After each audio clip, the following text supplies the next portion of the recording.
السلام عليكم خاوتي. اليوم جبت لكم موضوع مهم بزاف، خاصة البنات اللي حابين يدخلوا مجال الخياطة. اذا راكي مبتدئة ولا حتى عندك شوية خبرة، هذا الفيديو راح يفيدك من الاول للاخير. اليوم نعطيكم 15 نصيحة ذهبية في الخياطة من البداية حتى الاحتراف.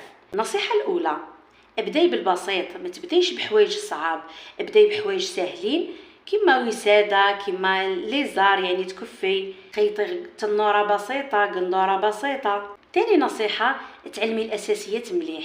قبل كل شيء تعلمي كيفاش تستعملي الماشينة وكيفاش ديري الغرز الأساسية. ثالث نصيحة: اختاري أدوات مليحة، ماشي لازم تكون غالية بصح تكون نوعيتها مليحة، كيما المقص، كيما الماشينة، كيما الخيط، هادو كامل مهمين. النصيحة الرابعة: الصبر ثم الصبر. الخياطة ما تجيش في نهار، لازم تصبري وتغلطي وتعاودي حتى تتعلمي. النصيحة الخامسة: جربي بزاف، كل ما تخدمي أكتر تتعلمي أكتر، ما تخافيش من التجربة.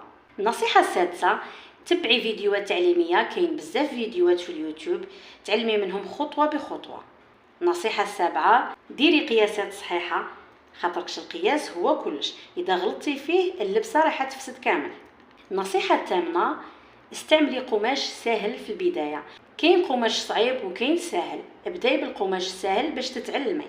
النصيحة التاسعة: ما تستعجليش، اخدمي بشوية وبتركيز، السرعة تفسد الخدمة.